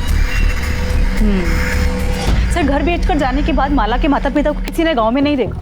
मकरंद का भी यही कहना है कि वो अपने आखिरी दिनों में हरिद्वार चले गए। हरिद्वार पुण्य कमाने ने पाप धोने गए होंगे। सर, मकरंद का कहना है कि उसकी शादी के बाद से ही वो चले गए, और उसके बाद उसके साथ भी उसकी कोई बातचीत नहीं। सर, माला की बॉडी पे जो 3 लोगों के सीमेन मिले थे, उसकी डीएनए रिपोर्ट आ गई सर। उनमें से एक का डीएनए श्याम के डीएनए से मैच करता है। और दूसरे 2 रमाकांत की डीएनए रिपोर्ट? सर, रमाकांत का डीएनए सीमेन से मैच नहीं कर रहा है। मतलब कोंडे फैमिली माला के बारे में जो बोल रही थी वो सच हो सकता है, या ये भी हो सकता है कि उसके साथ किसी ने जबरदस्ती की या रेप। सर, दिल्ली से एक लड़की की पूछताछ आई है। कुछ दिन पहले वो अपने बॉयफ्रेंड के साथ घर से भाग गई थी। वो लड़की नागपुर में दिखाई दी। उसका नाम है नमिता सिंह। ये फोटो और उसकी उम्र 17 साल। शिरके, इसका लुकआउट नोटिस जारी करो, हो सकता है इसके बारे में किसी के पास इंफॉर्मेशन हो। ठीक है सर। माला कोंडे उस माला सुरवे मर्डर केस सुलझने की बजाय उलझता ही जा रहा है। पुलिस ने माला का बैकग्राउंड तो चेक किया है, लेकिन कत्ल के मकसद को लेकर पुख्ता तौर पर कोई बयान देने से बच रही है। पोस्टमार्टम रिपोर्ट में एक्सेसिव सेक्स और टॉर्चर की बात कही गई है, रेप नहीं आया। तो क्या रेप इसलिए नहीं आया क्योंकि माला के अंदर रेप से स्ट्रगल करने की न तो ताकत बची थी और न ही जान? क्या वाकई माला देह व्यापार में शामिल थी और यही उसकी मौत की वजह बनी? अगर हाँ, तो फिर कातिल कौन है? उसका पति, ससुराल वाले, ये बाहर का कोई शख्स? माला के माँ बाप ने उसे किसके हाथों बेचा था? और क्या माला के कत्ल में उसके माँ बाप का हाथ भी शामिल हो सकता है?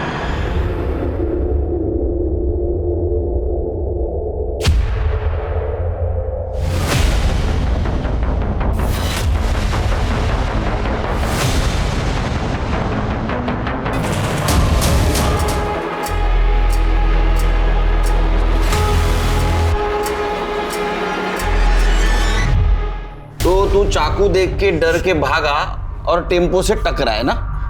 हाँ साहब। उसका चेहरा देखा? किसके हाथ में चाकू था? वो चेहरा नहीं दिख पाया साहब, वो टोपी पहना था। तेरे जेब में हमें कार्ड मिला, विजिटिंग कार्ड, वैशाली कोंडे।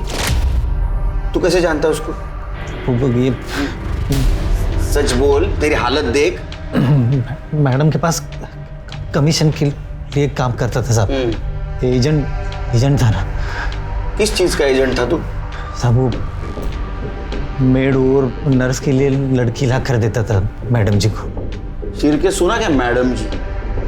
तो ये वैशाली मैडम जी है, और तू उसको नर्स और मेड के नाम पे जो लड़कियां ला के देता था नाबालिग, हाँ, वो दूसरे धंधे के लिए ना? नहीं साहब, मैं ऐसा कुछ नहीं करता साहब। सिर के ये सब निकालो, इसकी पट्टी विट्टी निकालो, दूसरा हाथ तोड़ो और लेके चलो इसको। अरे नहीं, बोलता हूँ साहब, बोलता हूँ। मैं मैडम जी को धंधे के लिए लड़की सप्लाई करता था साहब। पिछले 2 साल से मैं कर रहा है साहब। ये मोहिनी संथाल को भी तू ही लेके जा रहा था ना मैडम जी को बेचने के लिए? साहब, लेके जाने वाला था साहब, लेकिन वो नागपुर आने से पहले गाड़ी से उतर के भाग गई। और माला? साहब, माला को भी बेचने के लिए लाया था, लेकिन वो मोहिनी से बहुत पहले आई थी साहब।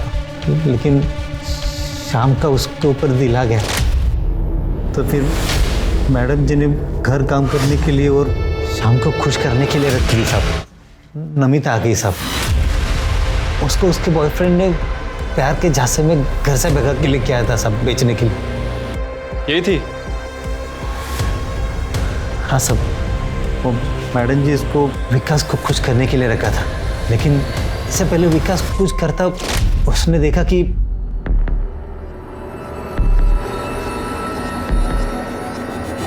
तू अंदर क्या कर रहा था? तेरी हिम्मत कैसे हुई मेरे होने वाली बीवी को हाथ लगाने की? होने वाली बीवी है ना, हुई तो नहीं है ना। चल। साले हर बार तेरी मन मर्जी नहीं चलेगी, समझा? दोबारा अगर तूने उसे हाथ लगाया ना तो लगाऊंगा। क्या करेगा बे तू? ये घर मेरा है और इस घर की हर चीज मेरी है, समझा? जो करना कर। साले तुझे बहुत चर्बी आई हाँ? जान से मार दूंगा। चल। विकास, श्याम, छोड़ो, तुम लोग ये क्या कर रहे हो? अरे छोड़ दो दूसरे को। विकास छोड़ो। श्याम, विकास बस। विकास, छोड़ो विकास। विकास, क्या भाग रहे हो? रुक। अरे क्या मुंह देख रहे हो? उसको पकड़ो, मर जाएंगे वरना हम लोग।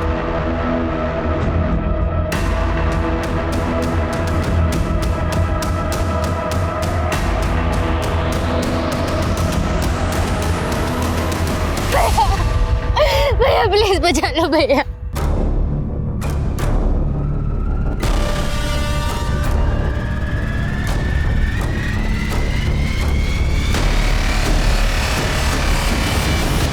जान से मार डालोगे क्या इसे? इसे अगर कुछ हो गया तो मैं शादी किससे करूंगा? इससे तू नहीं, मैं शादी करूंगा। बस दामोदर, चल निकाल सिक्का। आज ही फैसला करूंगी इसकी शादी का। अगर हेड आया तो श्याम की और अगर टेल आया तो विकास की। ये ऐसे कैसे बोल रहे हो तुम? मुंह खोला ना दोबारा तो उठा के सीधा श्याम को दे दूंगी। दामोदर,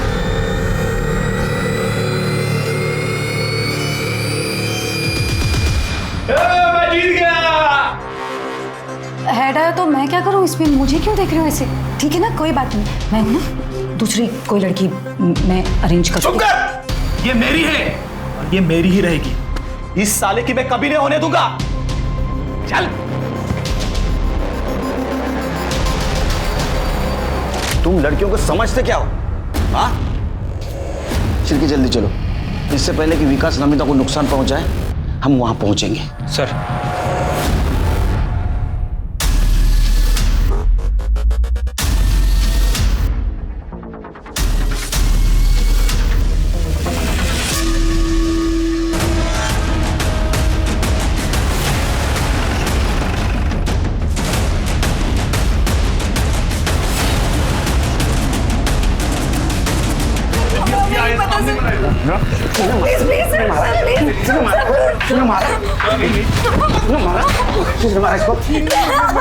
तेरे हाथ में चाकू था? हाँ? इन सबके नौटंकी में ये शाम को मिली थी इसलिए तूने मारा है उसको? सर नहीं सर, मेरे हाथ में चाकू था सर। मैं मारने आया था सर इसको, लेकिन पहले से मरी पड़ी थी सर। मैं सच कह रहा हूँ सर। तूने मारा? उसको? हाँ? चले पहले तू मजा ले चुका था उसके साथ। तेरे को डर था ये वैशाली इसको विकास को दे देगी, इसलिए तूने मारा ना? नहीं सर, वही ऐसा नहीं कर सकती सर। सर ये श्याम सही कह रहे, लड़की है, कोई खिलौना थोड़ी। मैडम जी तेरा खेल खत्म हो गया, समझा?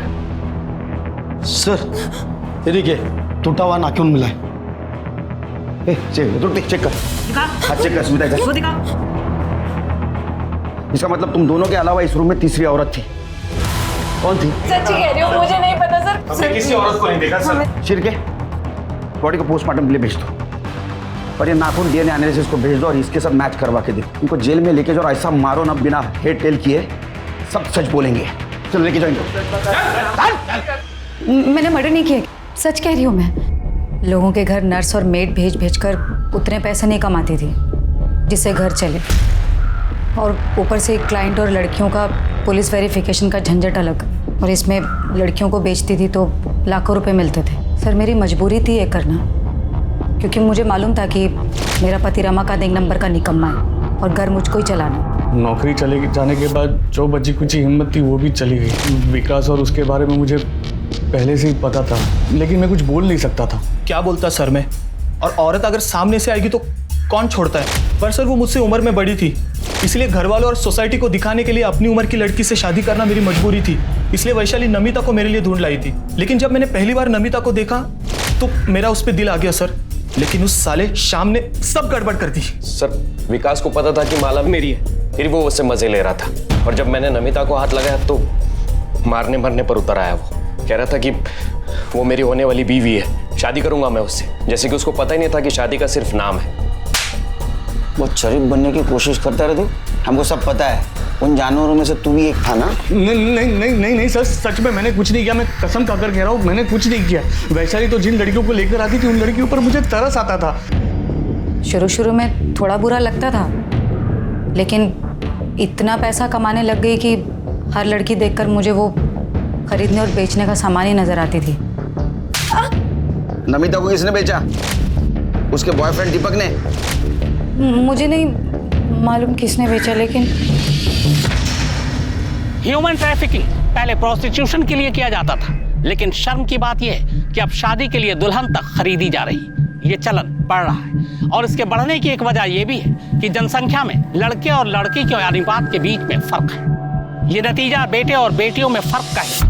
यही वजह है कि बहुत सारी जगहों पर बेटियों को पैदा होते ही मार दिया जाता है। हरियाणा से ये चलन शुरू हुआ, लेकिन कई राज्यों में अब ये चलन बढ़ गया है। अगर ये चलन ऐसे ही चलता रहा तो न सिर्फ ये देश के लिए घातक होगा, बल्कि लड़के और लड़कियों के बीच जो फर्क है उसका फासला और भी बढ़ेगा। सर, माला की बॉडी पर बाकी जिन 2 आदमियों के सीमेन मिले थे, उनका डीएनए विकास और दामोदर से मैच करता है। वो तो होना ही था शिरकी, क्योंकि दोनों ने कन्फेस भी कर लिया था ना, माला के साथ उन्होंने रेप किया है। सर हॉस्पिटल से फोन आया था, कल रात दामोदर की हॉस्पिटल में मौत हो गई। शिरकी, दामोदर का जिस जगह एक्सीडेंट हुआ वहाँ सीसीटीवी के देखो। ठीक है सर।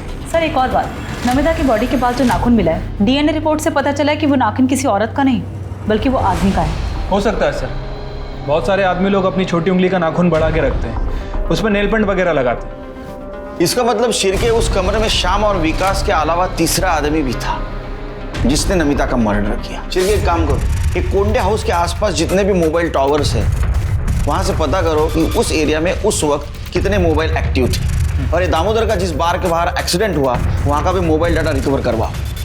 सर हमने कोंडे हाउस दोबारा सर्च किया। जिस कमरे में नमिता की लाश मिली थी उस कमरे के बाहर एक ब्रेसलेट मिला।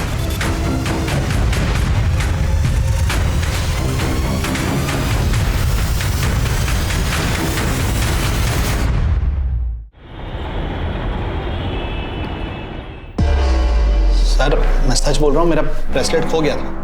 तू रहता कहाँ है? मैं दिल्ली रहता हूँ सर।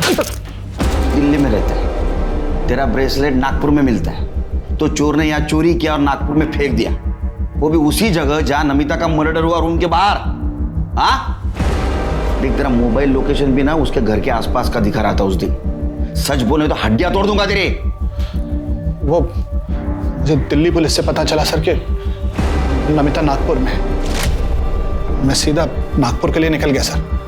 वहाँ मेरा एक दोस्त रहता है, उसको भी मैंने बोला कि नमिता नागपुर में है, वो चेक करे। अपने 12 तारीख की शाम को मेरे उस दोस्त को नमिता दिखाई दी तो उसने मुझे इन्फॉर्म किया। मैं छुपते छुपाते जब वहाँ पहुँचा सर तो मैंने देखा कि दरवाजे से टकराकर मेरा ब्रेसलेट वहाँ गिर गया था। बाद में पुलिस की गाड़ी आई तो मुझे वहाँ से भागना पड़ा सर। मैं डर गया था, मुझे लगा अगर पुलिस मुझे नमिता के पास देखेगी तो मुझ पर ही शक करेगी। शक नहीं, हमें यकीन है, सिर्फ साबित करना बाकी है। जब मर्डर हुआ वहां एक नाखून मिला, तू भाग रहा था ना, उसी वक्त तेरा नाखून टूट के वहां गिरा था। चिरके इसको नागपुर ले चलो, मर्डर स्पॉट पे जो नाखून मिला था ना उसे इसका डीएनए मैच करवा। अगर वो मैच हो गया ना बेटा तो तेरी तो विकेट गई। हाँ? महेंद्र सलाखों के पीछे था, जबकि दीपक को उसी के दोस्तों ने मरने के लिए रेलवे ट्रैक पर छोड़ दिया था। हालांकि पुलिस को अब तक उसकी लाश नहीं मिली थी। इस सब के बीच पुलिस ये भी पता लगाने की कोशिश कर रही थी कि दामोदर और वैशाली के अलावा ह्यूमन ट्रैफिकिंग और देह व्यापार में अलग अलग राज्यों के बीच कौन कौन और कितने लोग इन्वॉल्व थे। तभी एक और हैरान करने वाली खबर सामने आई। रिपोर्ट के मुताबिक नमिता के कमरे में मिला टूटा हुआ नाखून महेंद्र का नहीं था। तो कौन हो सकता था जो उस दिन आउट हाउस में नमिता तक पहुंचा और उसका मर्डर करके फरार हो गया। सर जिस बार के बाहर दामोदर पर हमला हुआ, हमने वहाँ का डंप डाटा चेक किया। 3 नंबर मिले, एक दामोदर का, दूसरा गाड़ी वाले का और तीसरा दिल्ली का है। और यही नंबर मर्डर के वक्त नमिता के घर के पास भी एक्टिव था। किसका number? Sir Shirke, Delhi police को इन्फॉर्म करो, इसको अरेस्ट करें।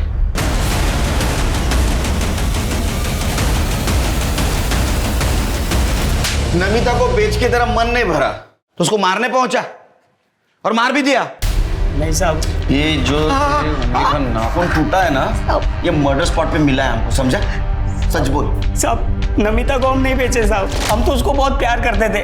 अरे जिंदगी थी वो हमारी, लेकिन हमसे एक गलती हुई साहब कि वो मुकेश जैसे दोस्त पे हम विश्वास कर लिया और उससे मदद मांगे साहब। जिस दिन हमारी शादी थी साहब, राजा को पटरी पर फेंक के आओ, उसके बाद दुल्हन के साथ सुहागरात मनाते हैं। हमको मार के वो अधमरा करके पटरी पे मरने के लिए भेज दिया साहब। वो तो आखिरी वक्त पे एक आदमी ने हमको बचा लिया, और जब हम वापस नमिता को ढूंढने के लिए उस जगह पे पहुंचे तो नमिता कहाँ है? बोल, कहाँ बेचा? बोल। मुझे एड्रेस नहीं पता, लेकिन मैडम को जिस आदमी को बेचा है तो उसको मैं जानता हूँ। जब हम नागपुर पहुंचे और दामोदर को फ़ोन किया तो पहले वो हमारा फ़ोन नहीं उठाया, लेकिन बाद में वो हमारा फ़ोन उठाया साहब, और हम उसको झांसा दिए कि हमें लड़की चाहिए। वो बोला लड़की है, फलाना बार में पहुंच जाओ। हम साहब वहाँ पहुँच गए, लेकिन वहाँ देखा तो बहुत सारे लोग थे साहब, लेकिन हमको मुकेश उसका हुलिया बताया था। हम उसको पहचान गए, और जैसे हम चाकू निकाल के उसके गर्दन पे रखे और नमिता के बारे में पूछे, सब वो कुछ बिना बोले ही भागने लग गया वहाँ से और जाके एक गाड़ी से टकरा गया साहब। हम फिर गए उसके पास और चाकू दिखा के फिर नमिता के बारे में पूछे। वो बताया साहब कि नमिता कहाँ है, किस कमरे में, और उस कमरे की चाबी उसके जेब में थी। हम उस जेब से उसकी चाबी निकाल ली और उसका फ़ोन भी निकाल लिए, और रास्ते में जाके उसका फ़ोन तोड़ के फेंक दिए साहब, ताकि वो हमारे बारे में किसी को इन्फॉर्म ना कर सके। और हम जैसे ही नमिता के पास पहुँचे, नमिता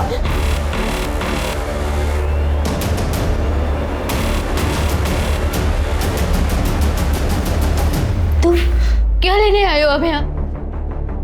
देखने आए हो मैं जिंदा हूँ या मर गई, या फिर तुम्हारे 3 दोस्तों ने मेरे साथ क्या किया?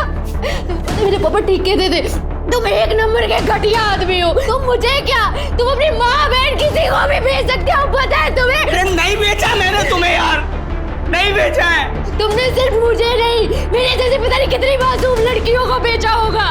तुम्हें और तुम्हारे उन 4 दोस्तों को मैं छोड़ूंगी नहीं, मैं मार दूंगी तुम्हें। और कब पता नहीं गुस्से में हम उसको चाकू मार दिए साहब। हम तो नमिता को ढूंढ के उसको बचाने के लिए गए थे, लेकिन साहब इन्हीं हाथों से हमने उसको मार डाला साहब, इन्हीं हाथों से मार डाला। चल अब नागपुर जेल में संतरा खिलाता हूँ तेरे को। साहब सभ्यता की शुरुआत से लेकर आज तक प्रोस्टिट्यूशन और ह्यूमन ट्रैफिकिंग चलती आ रही। इसका मतलब यह हुआ कि बेशक हमने चाहे जितनी भी तरक्की कर ली हो, लेकिन औरतों के बारे में हमारी सोच नहीं बदली। औरतों की इस दशा के लिए न सिर्फ उसे खरीदने और बेचने वाले, बल्कि घर वाले, पति, बाप, बेटा, भाई और समाज के ठेकेदार सभी जिम्मेदार हैं। जब तक औरतों को मर्द खरीदते रहेंगे, उसे बेचने वाले पैदा होते रहेंगे। अब मैं अनूप सोनी आपसे विदा लेता हूं। फिर मुलाकात होगी क्राइम पेट्रोल सतर्क में एक और नए केस के साथ और उस पर हमारे एक्सपर्ट के विश्लेषण के साथ। तब तक अपना और अपने परिवार का ख्याल रखें, सतर्क रहें, सुरक्षित रहें और देखते रहें क्राइम पेट्रोल सतर्क। जय हिंद। इस तरह के और भी एपिसोड देखने के लिए हमारे चैनल को सब्सक्राइब करें और बेल आइकन दबाना ना भूलें।